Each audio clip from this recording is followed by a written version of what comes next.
Should you text a guy first, or is it usually best to wait for him to come to you? How do you reject a guy nicely who's just asked for your number without the situation getting dramatic? When can you bring up sex fantasies and kinks that you'd like to do with a guy, and how soon is too soon? And how do you ensure that your casual relationship doesn't become just sex?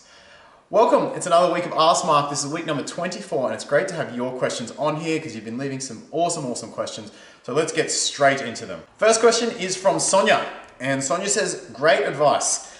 I have a question. I had a date with a very nice guy. We really hit it off, and we ended up sleeping together on the first date. The night was truly amazing. The next evening, he asked to go out again. I happened to be free that evening, so I went to see him again. It was amazing again. Now he's asking to see me really often. It sounds pretty great, but I'm getting the feeling that the focus point of our contact is way too sexual. We don't only hang out in the bedroom, but when we are somewhere at dinner, the sexual tension is all over the place. Don't get me wrong, I love the sex, which is off the wall, and the fact that we have this really intense sexual connection. But that is not only what I'm looking for from him. How to make sure I don't end up in a sexual-only relationship with him.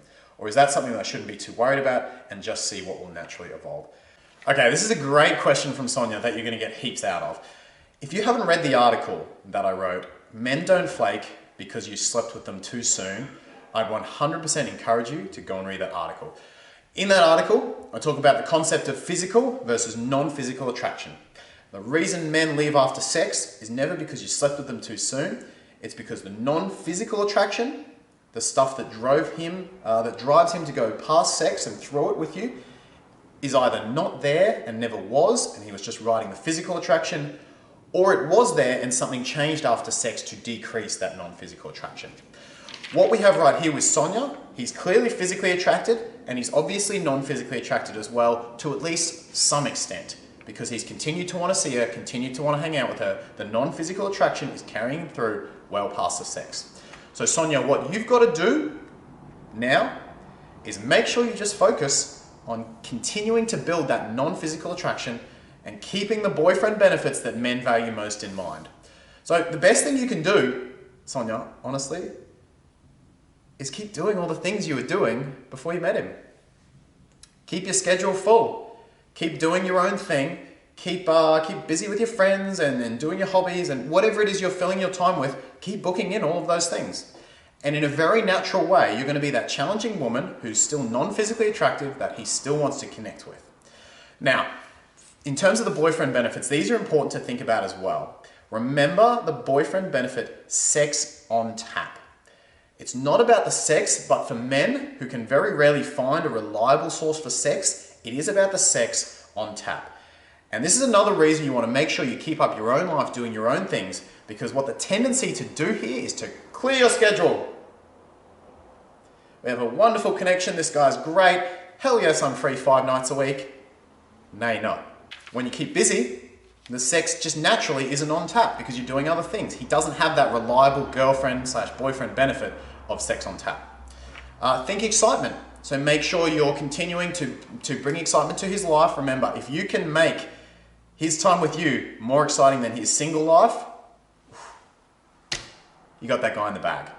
So always aim to keep your hangouts exciting. You know, don't slip into this pattern where we're just hanging out at home watching Netflix. Bugger that, it's boring. If he tries to do that, you can literally text him that and tell him that, nah, this is boring, I want to do something fun.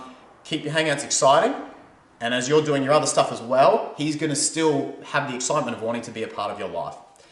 Be his supporter, be his companion, but you're not doing it all the time, you're still doing your own things. That's another boyfriend benefit he can look forward to.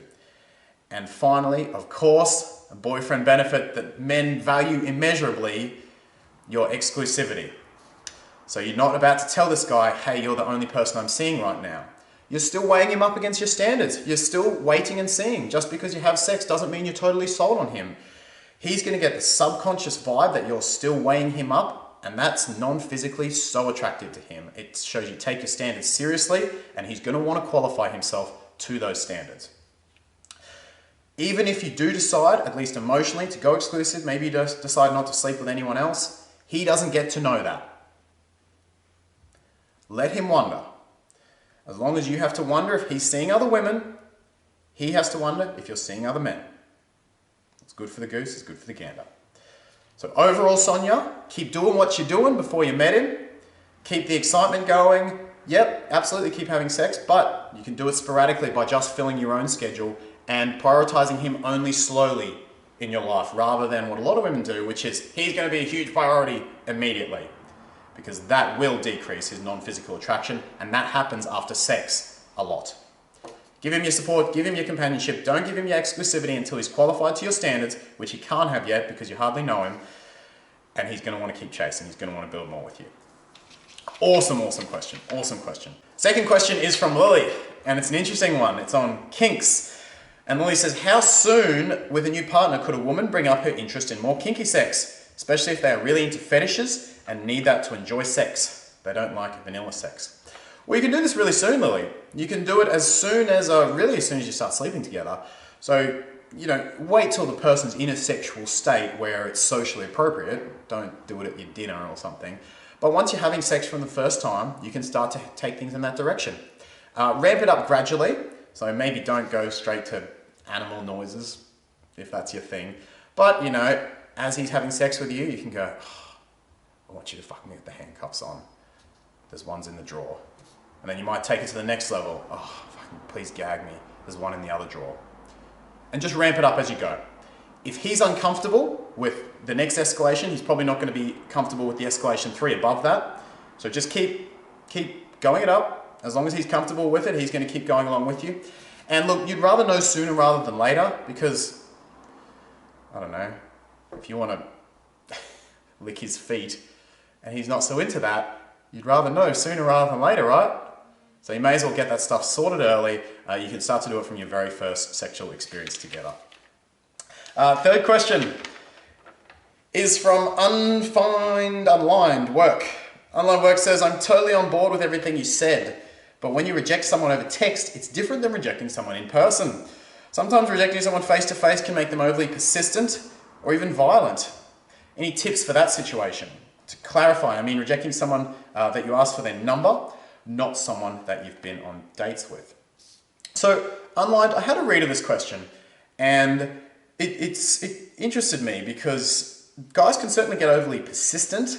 They can, frankly, be dicks when you reject them. But it would be a pretty unusual situation for a guy to get physically violent. Very unusual. And I was trying to rack my brain for where that would happen. And I'm sure it does in odd scenarios. But for the most part, when a guy asks for your number, it's either going to be during the day somewhere, that's more unusual, but it's going to be in a public setting, or it's going to be a bar / nightclb / out with friends in some context. And it's pretty / very really unusual that any guy would get violent in that situation. So taking out those rare examples, something we talked about in the rejection video was always reject men with a sense of respect and the way you would want to be rejected, but also don't take responsibility for their feelings with it. So simply showing you appreciate the offer and saying no is very powerful. Look, no, thank you for asking. I appreciate you asking, but no, I'm not really interested. It's simple, it's straightforward, it gets the message across, and you're not lying by avoiding the conflict of, oh, I have a boyfriend, or oh, I'm not really looking for that right now, where he sees you flirting with another guy later and it's like, oh, that bitch lied to me. You can simply say, no, I'm not interested, but thank you so much for asking. And that's all you need to say. How he reacts after that is not your problem. But a lot of us take it on as our problem and we start rejecting people in ways that are kind of lying or inauthentic. You can't take responsibility for his feelings. Again, you can reject someone with respect and the way you would want to be rejected, but after that, you can't take responsibility for the results. Trying to will only make you want to lie and be inauthentic with your rejections. If a guy is really persistent, simply saying no, I'm not interested, more firmly, and then always making sure you use your friends, I'm talking bar club scenarios here, using your friends, simply ignoring him, not making eye contact, is basically the best way if a guy's being particularly persistent. Getting your friends involved is very, very powerful, and men are going to get the message, and there's often security in these venues as well if that fails. But these are rare examples. In most cases, if you give a guy a simple, clear message, you're not going to have him persist because, hey, I actually got the message. She said physically, no, I'm not interested. That's going to help the guy build resilience as well if he takes it on. So I'd encourage you to be authentic with your rejections. Number 4. Last question? No, number 4. My boyfriend hasn't texted me in a month, Lily says, and I texted him every day. What do I do then?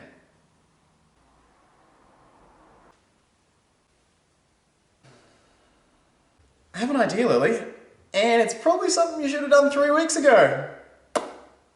Number 1, stop texting him. And number 2, stop referring to him as your boyfriend. Last question is from Tefra. And Tefra says, hey Mark, absolutely love how concise you are in your videos rather than just rambling on about a scenario. I shall try not to ramble for you, Tefra. I wanted to know, does initiating text to either guy or girl hold any significance or importance? I noticed you didn't talk about that in this video. Some people get flustered over the fact that a guy or a girl doesn't initiate it and concerned they aren't interested. I think initiating should be equal, but it's not always the case. I shall continue my Mark Rosenfeld binge. Thank you, Tefra. First off for the question, and second of all for binging on my content. You rock. Let's get on to the question. Does it matter who initiates? Yes, it does, in a broad context. And the reason is the dynamic you set in your dating will become the dynamic you set in your relationship and eventually your marriage. If one of your friends was continuing to invest in a guy who wasn't investing in her, what would you tell that friend? You'd tell her to ship up, go find another guy who's going to invest in you, right? Basically the same stuff I tell you. But remember, this advice also applies to men. What do you think of a man who constantly invests in a woman who doesn't invest back in him? He's needy, he's full on, he's a bit much. Sometimes he gets the girl, but the relationship dynamic has then been set in a certain way. Things aren't balanced. Reciprocation isn't even. He's doing more work. He's constantly probably going to be the one that feels insecure. Things are not as they should be, and the balance is off. And that's going to affect the rest of their relationship. And this is something you practice early in dating that you've got to get right from the get-go. I have some women, some clients, who are more towards the anxious side of the spectrum. Their tendency is more to invest in men who aren't investing in them. So they tend to do more of the investment, and for those clients I usually say, let him come to you, let the guy invest. Filter in men who will invest a little more so it's closer to 50-50. And it'll swing, you'll have days and weeks where it's more like 70-30, but it should never swing that much. But I also have clients who are more on the avoidant side of the spectrum. And they're the ones that always want the men to come to them. The men should do all the work. And I actually get those clients doing vulnerability exercises. I want them texting guys more. I want them showing more interest in men. I want them investing in men more and risking rejection more. Because a lot of those clients are so ready to drop a guy and expecting men to do all the work that they actually attract guys, those types of men we talked about, who have no self-respect and who are just chasing women who aren't chasing them. You want to get near the middle, and you definitely don't want to be gamey about it, but there's always a feel. There's always that time where you go, okay, this person's, I asked this person out, he didn't respond, now kind of the ball's in his court. It's his turn to invest, to get me back. And maybe there's other times where, hey, I've rejected him a couple of times, okay, it's really my turn to ask him how his day was, see how he's going, maybe give him a call, or ask him to hang out this weekend. There's a natural balance that forms, and you definitely don't want to be gamey about it, but you do want to have self-respect to invest in men who are investing in you, but also the vulnerability sometimes, and if you're in the habit of always letting men come to you, the vulnerability to invest in a guy and put yourself on the line. Because if you're not vulnerable at all, and you refuse to invest in men at all, essentially what you're doing is putting walls up so that you don't get rejected, and when you put walls up, men are going to want to instinctively put walls up too. Because no one wants to be vulnerable, no one wants to risk it, no one wants to risk rejection. So yes, to answer your question, great question, Tefra. Absolutely, it should be a rough balance, and it's going to swing slightly either way. And if you're more on the anxious side, where you tend to text guys more, you're better off earing towards letting them come to you if you're unsure. Whereas if you're more on the avoidance side, if you're more like, no, I tend to have an instinct to run, I tend to let men come to me, you're better off being a bit more vulnerable and going to men a bit more. And that's Ask Mark. Thank you for watching. I hope you enjoyed today's video. This was a fun one to film. Some really interesting and thought-provoking questions today. Make sure you subscribe. Subscribe. Just do it. Tell a friend about it. And make sure you hit the bell as well so you get notifications. Leave a comment and thoughts below. Give the video a big thumbs up because you're awesome when you do. And I look forward to seeing you in Ask Mark number 25 next week.